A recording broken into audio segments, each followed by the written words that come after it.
Hey, welcome back.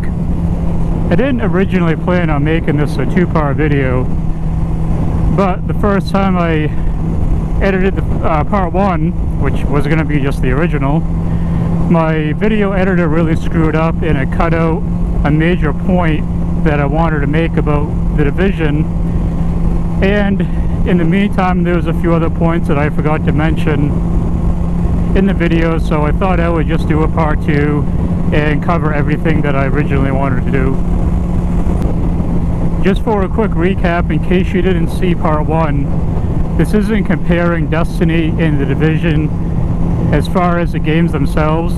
It's more the decisions that Massive and Bungie have made to the games and how this has affected how the games have turned out over the course of their current lifespans.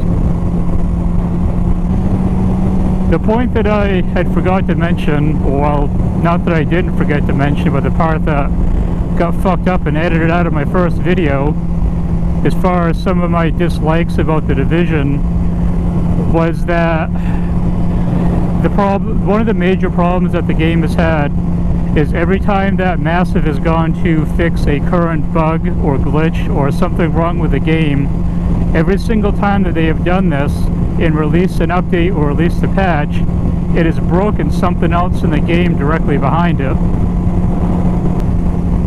Now this is something that's completely unacceptable for a AAA game in the type of gaming environment that we are in now.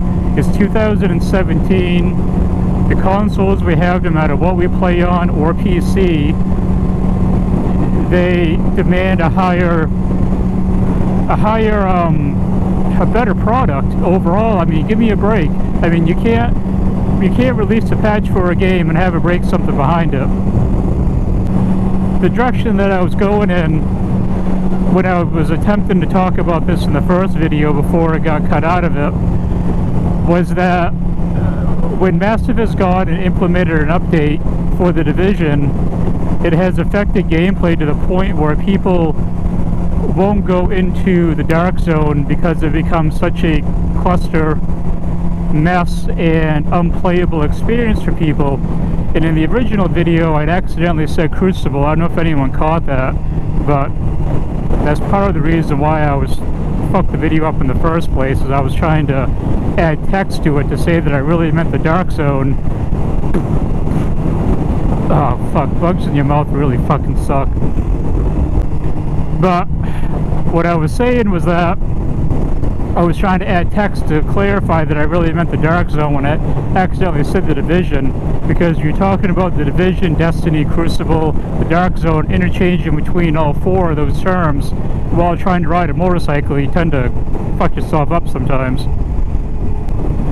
So with that being said, it's completely unacceptable that Massive releases updates and patches and it breaks other things in the game, whether it has to do with the way the gear sets work or has to affect the way the game is played as far as in the dark zone or any other element of the game. That's just, you can't do that. It's completely not acceptable at all. One of the points that I forgot to mention in the first video, this kind of brushes on the fact a little bit. It kind of contradicts what I said at the beginning of both videos, where I said I'm not comparing the games per se. So I kind of am at this point, but I'll clarify it at the end as well. In Destiny, you can have a 400 light character. It does not matter what you have on for gear. You can go in wearing a Vanguard armor set and go in and do a raid and still be effective. Granted, there are buffs and abilities with the raid armor that you get when using it in that prospective raid, whether it's the Volt of Glass, the Crota raid, Oryx, Axis.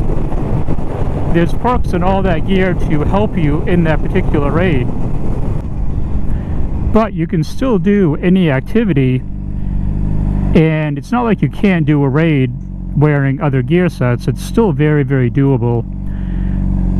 Where the Division falls short is that you can have a 256 build for your character, but it doesn't mean that your character is any good. You could have a complete shit build and have it be 256 if your gear set is not matched properly, or you don't have the right perks on the gear set, or the right attributes, or it's not rolled correctly.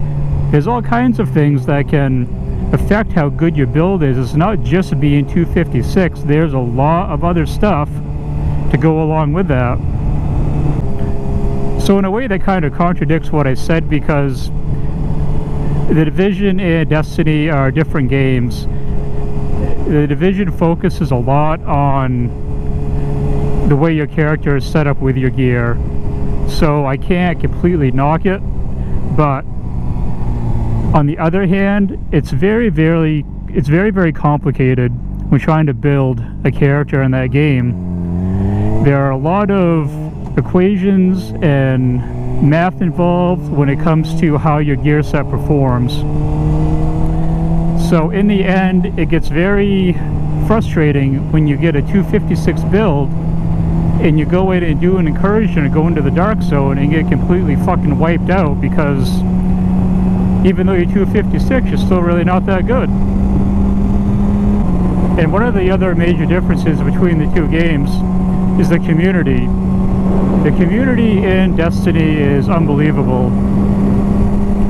The game got to the point where, this is kind of a knock on Destiny as well at the same time, where it became very hard to find groups of people to play with, whether it was doing a raid or other activities, unless you had a lot of friends to play with you.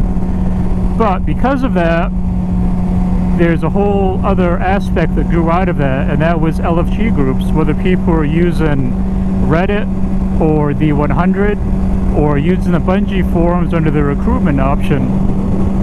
People found ways to find other people, and as a whole the community grew. And I've played with people all over the world in the past 3 years playing Destiny. Australia, England, Canada. I found someone that lived 20 minutes away from me as a random pickup on Reddit before. That's just crazy that that game can have that kind of an umbrella over it as far as the outreach that it has. And when comparing that to the Division, it doesn't have that kind of community. You go and try and do a matchmaking for like the Underground, which is when I started playing the Division again a while ago. Underground had been out for quite a while, but I hadn't played it. So I went in and tried to do matchmaking for the Underground, and there just wasn't anyone playing it. I mean, you go in to do a strike in Destiny, you go into matchmaking, and you're gonna find other people, you know, instantly. It matches you with 2 other people if you're going in solo. But I sat there forever trying to find friggin', you know, enough people to do a damn Underground mission, whether it was really fucking stupid actually, because it wouldn't match you with anyone, because either A, the matchmaking completely fucking sucked, or there was just no one playing it.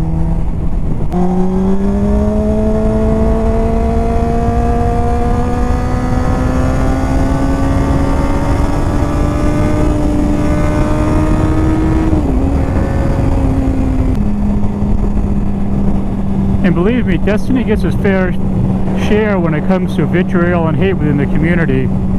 Because the community is so big, there are those that either rightfully hate the game because they just do, or they just like to spread hate because they're miserable and their life fucking sucks. But either way, Destiny gets its fair share as well.